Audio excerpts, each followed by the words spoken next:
to have you here, sir. May I request you to come on the dais, sir? And may I also request Mr. Satpathy and Mr. Tuberculosis to be on the dais?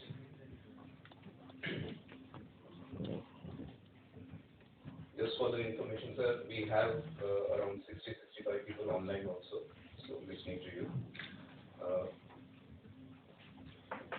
We would like to honor you with a green certificate. May I request Mr. Tuberculosis, Deputy Secretary General, to present the green certificate to Mr. Watal. Sir, ma'am, please. Ma'am, please. Excuse me. Sir, please. Ma'am. Thank you, sir. May I request Ms. Jyoti Vesh, Deputy Secretary General, to take us through the happenings of the sessions which we had, and of course, then we'll have the valedictory address by Mr. Watal.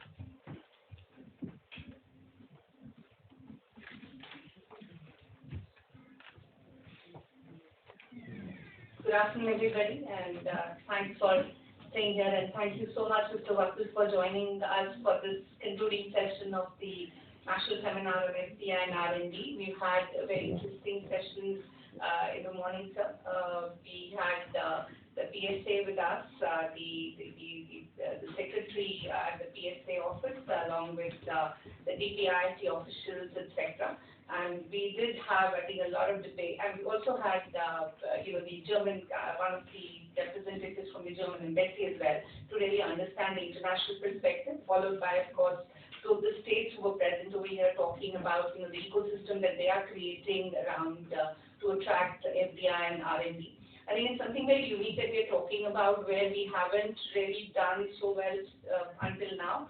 I think the numbers seem to be looking up, probably because we had a low base until about 2 years back. But that itself is happening. At least everybody's looking at India. There are large, conglomerates which are wanting to come in. We're also providing a facilitated environment overall for FDI and for R&D itself. It's very heartening, for us, to see Prime Minister talking about innovation from the ramparts of the Red Fort on the 15th of August shows that government is really taking innovation and R&D as a very critical way for our economic growth. And to have PSA office come and talk about the framework that they're looking at for inviting FDI in this space is something very, very heartening again. And we're very fortunate to be partner with the PSA in this very important area. So as we see, when the industry and the government really comes together, I think at least the first step in the ecosystem is complete, and we can now try and kind of add more and more industry and academia to this to help have the ecosystem which can invite larger FDI in this area. I think the states also did talk about the policies that they are coming with, and already states like Karnataka, etc., are doing pretty well. So if we have the state also follow the similar vision on innovation and R&D, I think we should be able to in this Amrit Kal, with innovation being seen as a very critical area. And with the state government and the central government both coming together along with the industry, we should be able to really crack this one. And innovation, as you know, is very important to escape the middle income trap. And I think that's something, again, we need to keep in mind as we move towards Amrit Kal, and for the next 25 years, if we are able to achieve this vision. So without further ado, may I now invite Mr. Ratan, who is currently the chairman of Central Vista Oversight Committee. He has also served in various capacities in the Government of India, in the Prime Minister's Office, Niti Aayog, international organizations like IMF and Government of Andhra Pradesh as well. Until recently, he was the Member Secretary of Economic Advisory Council to the Prime Minister, and absolutely delighted to have you with us, sir. So I request all of you to please welcome him with a round of applause.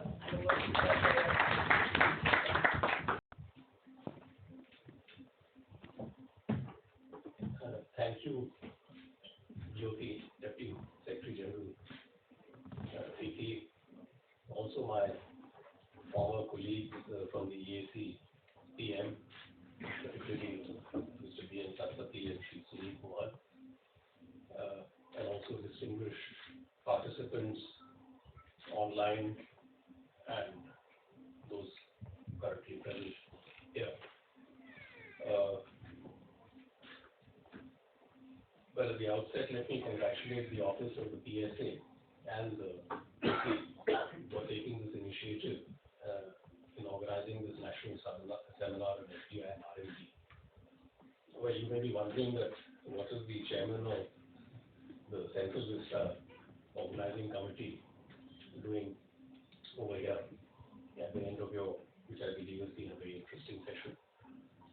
Well, I have been associated with science policy in my earlier capacity, and I've seen that the way it has been evolving, it is still in the process of evolution.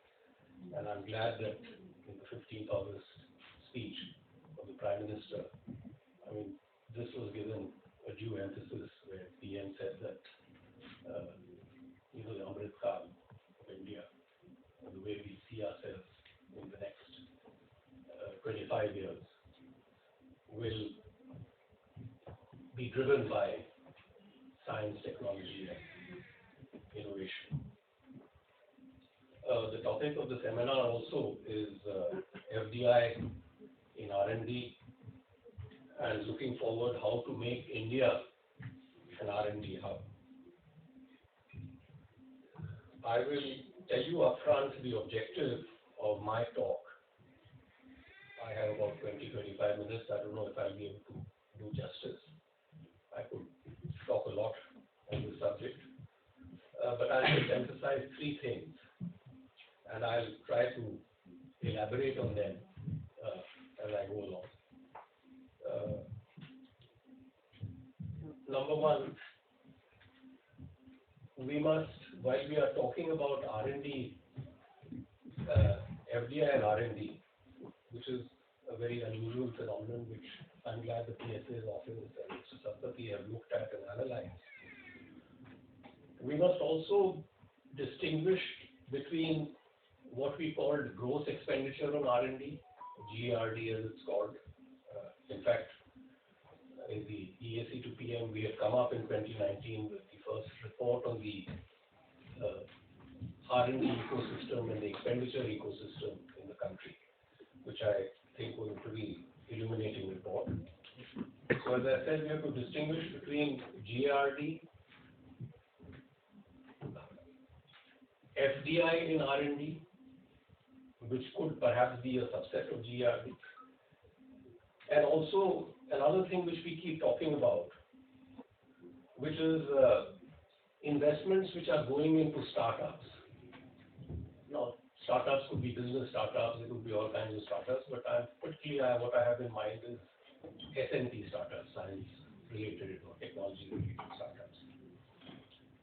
Now, to understand this evolving ecosystem, first I think these have to be measured nationally, how much they are. You keep reading, it could be this much, it could be 0.7% of the GDP, $40 billion were the startup amount which was available. Reports came out in January. But if India has to be a hub for R&D, these 3 or 4 factors, how we measure it, how we see it, is very important. The second point I wish to make is we are also awaiting the Global Innovation Index report of the WIPO. I believe it's going to be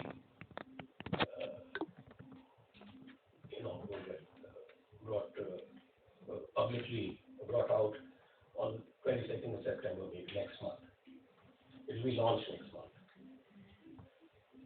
Now, this also has been attracting a lot of attention. What are the components of the GII index or the innovation index? S&P is a very important part of it.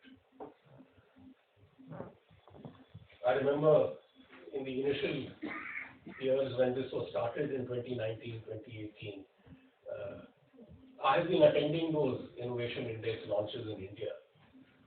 I mean, nobody used to come for it also, but I'm glad FICCI was taking interest in it. In fact, the first time I found even the chief guest didn't arrive. So they asked me, I was sitting in the audience, to come and just chair the meeting. Well, now I think it's been given about. I'm glad for it. But the point I want to make is why we talk about GII, or a Global Innovation Index. If I have time, I'll elaborate on it further. What we perhaps need is a national innovation sort of index. The reason I'm saying this is, again, I'll come to your R&D FDI. You're talking of 3 states which are getting all this: Haryana, Karnataka, Telangana. These are all city-centric. When we say these states, it's really Hyderabad, Bangalore, Gurugram. But perhaps we might have to develop an index for the country where we see, well, even Nagaland should be a part of this process. There should be something there where, and this index need not be a copy of what the WIPO is doing. It could be something very local, which could be looked at by the PSA and his colleagues. And the last thing which I just wanted to mention, as I mentioned, I've talked about 3 things. If India is to become an R&D hub, we need a very clear-cut, transparent STIP policy, Science, Technology, Innovation Policy, which already I believe is on the cards, at least when I was there in the PMO, in the PM's advisory council. A lot of work had been done. I've given some views. I don't know what the status is. Perhaps it's still with the Department of the DST, or it may have to go to the cabinet. And I think through seminars like this, still, these policies are put on for public opinion. I think representatives like you should articulate what should be a part of this policy. It's never too late. I mean, because the stick hasn't really come out, it's not become public. So I think what you need, policy actually drives everything. If you have clear-cut policy, then we can talk over India being an R&D hub. So let me start with the first point where I talked about expenditures, or how much is spent on R&D. And I'm using R&D in a very loose sense, in the sense it could be development of things, it could be applied science, it could be fundamental in nature, it could be just business models. So it fits in everywhere, as you see. Now, basically, the figure which is used is that India is very low. We are 0.7% of the GDP is spent on R&D, which, if we were to take India to be $1 trillion economy now, 0.7% will come to what, about $21 billion is being spent. It's a broad figure. As I said, I think this metric has to be made more exact. Now, out of this, even in that 2019 report, which used some 2016, 2017 figures, what we found is that the bulk of the expenditure, or what is being spent in the R&D space in India, which is not true of other developing or developed countries, is basically the state. That is in fact, it's the central government which is spending most of the money. It is said that 65% of this money is coming from the central government, and 35% or 30% is from other sources. It could be state governments, it could be the private sector, it could be universities or other places, which I think indirectly also get funded by the government only. And these are across 7 or 8 ministries, as you know.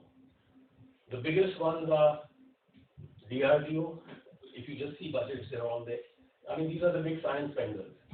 DRDO, Atomic Energy and Space. They take up the bulk of the space, while there are 7, 8 other departments. You have agricultural research, you have medical research, you have DST, you have CSIR, you have DBT. I mean, these are phrases you're familiar with. So what is happening is that in India, and that's what our report had found, and I don't think the things have changed very much. The bulk of the expenditure, or bulk of the money which is going into R&D is still driven by particularly the central government.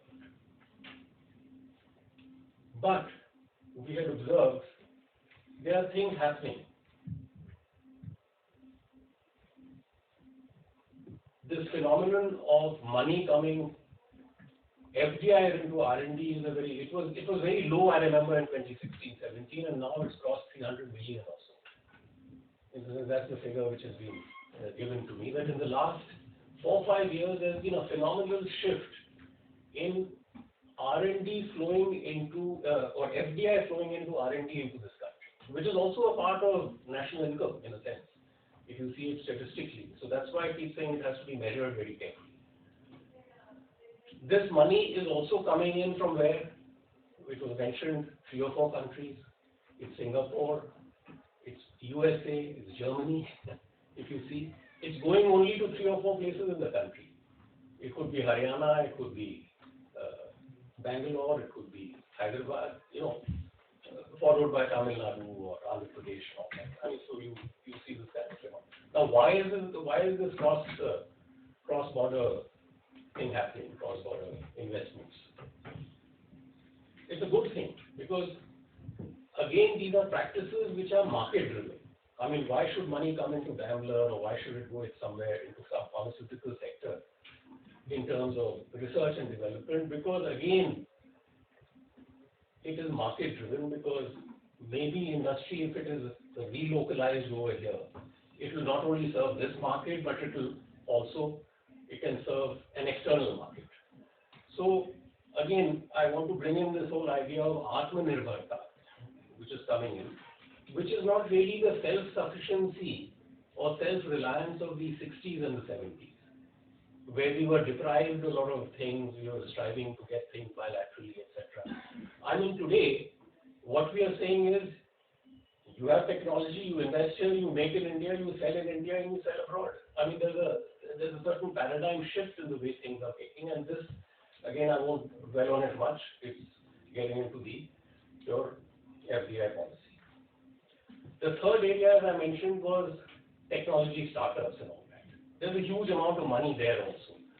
I don't know, I was just reading doing some research online, and I read some Times of India reports that about 40 billion is available in this space. These could be business startups, as I said, they could be SLT startups, they could be different kind of things. Innovation, again, is a word which cuts across many areas. But that is also a space which we have to look at. But the point I'm trying to make here is really the GRD which is being done by the central government, or the money going into these places. You see, everything is not market driven.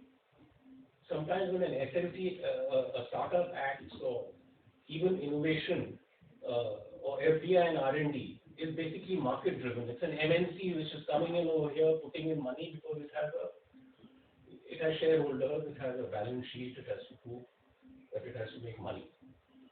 But there are certain I'll just give you an illustration. Let us say the problem of tuberculosis in India.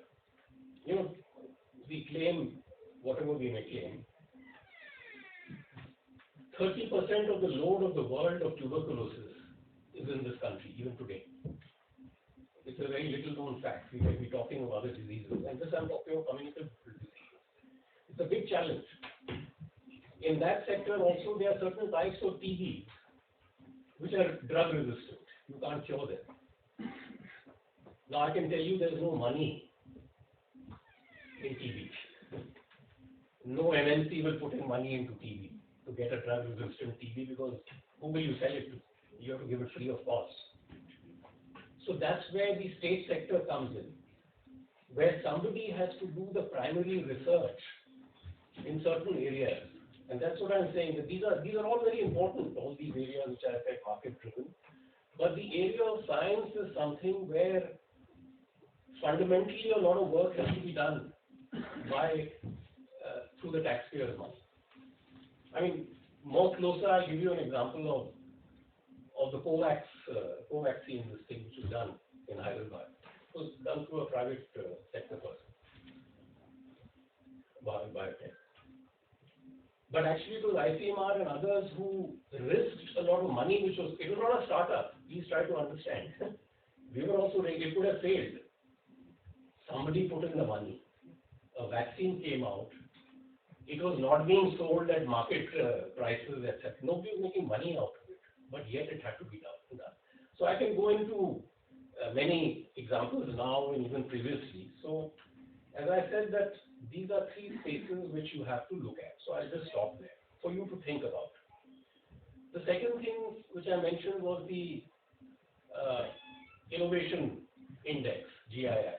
We keep buying just like ease of business, etc. You'll always be, India's gone up, you've gone up this much, etc. But please, when you see this thing coming out next month, just look at what are the pillars, what is it based on this GI. Frankly, these are also evolving kind of indices. But by and large, what it looks at is 6 or 7 things when you're forming an innovation index. It looks at institutions, and I'm talking in the context of science, basically. It looks at scientific human capital in a country. It looks at scientific infrastructure of a country. It looks at the market sophistication of a country, because R&D and FDI, it's all linked with the market also, these things. It also looks at the business sophistication of a country, because, unless you have all that, you will not be able to sell, you won't have institutions which will be able to market.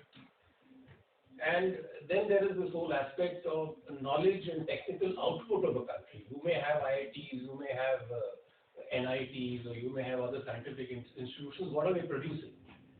Again, in more granular sense, it could be, are they doing patenting, are they doing publishing, that kind of thing which you're getting to. I'm just talking generically. But if you look at the GII of the WIPO, this is what it's talking about. And last one is creative output.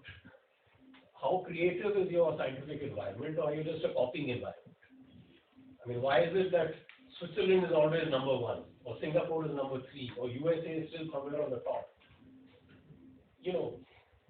Creativity. And all these 6 or 7 factors are interlinked. And that's how this GII index is worked out.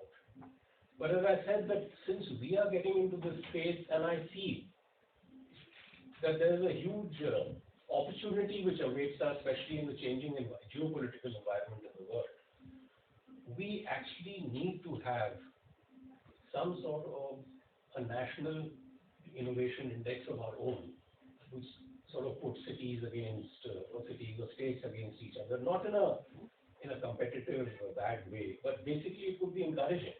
What is the factor that Hyderabad is coming up and someplace else is not? After all, science should grow everywhere. So I leave that thing there. Last, of course, is the SMT policy. You see, a policy should never be, it's not a wish list. It's not a wish list of scientists. But this is what I need. I need this much money.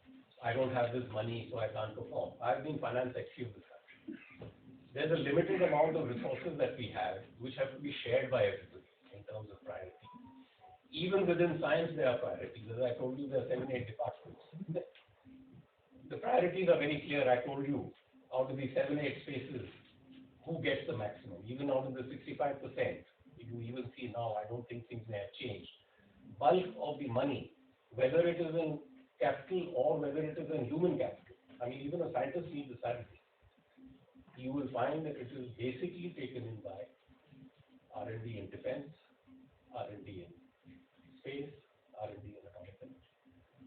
And you are seeing their performances also.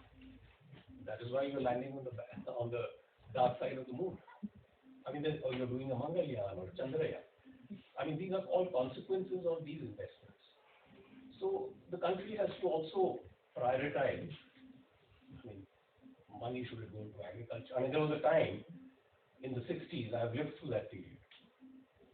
As a young child myself, after the 65 war, I was eating in our house PL 470 rice, wheat, which used to come from America. We were getting grants of rice which were being given to us. And within 2 years, because of an input of science and technology by the state, in universities, in the creation of like Pantanagar, Pusa, I mean the whole scene changed. So I'm saying policy drives a lot of things. So I think this strict policy which is being contemplated now has to be one which has to be absolutely robust, and that is the only one which can actually deliver into the future. In fact, one of the things which I mentioned to Mr. Satpathy and even the previous PSA was to look at the Chinese, what is called the MLP, the medium-term science policy which they started in the 70s, how they invested in FNT and where they got. So I will stop here in the sense that I think I may have gone beyond my time. Again, to repeat, I just mentioned that I wanted to talk upfront to you about 3 things. One was measuring what is R&D correctly. Number 2, we should have a national innovation sort of index while we look at global indices. And thirdly, we should have a very correct, robust, forward-looking science policy, which will actually take forward the vision of the government, which has already been stated. We're talking about and innovation, research, etc. So thank you for calling me and thank you for listening.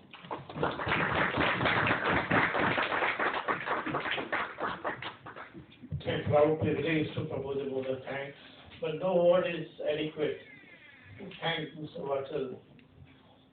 I think he agreed to come here for that itself is a glowing testimony of his interest in the subject.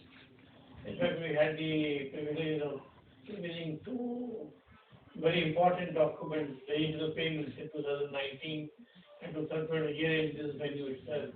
And he was sharing that. And today you see where the payment is in the ecosystem. We hope that with his presence we'll be able to bring a similar kind of halo over R&D in the next 5 years. I thank your team and for her kind custody here, Mr. Sumit Mohan, Mr. Panda, Chetan, and all of you who are here, who have actively participated in the discourse throughout the day today. I think the word of applause of the media also for you taking note of all this. So we propose to come out with a document post this event, which will be something in the nature of the payment to the kind of thing. Also a roadmap for the next, and maybe as you correctly say, India Innovation Index could be something we could target in the next 2 years. Thank you very much, sir, for your kind presence here. Thank you, sir.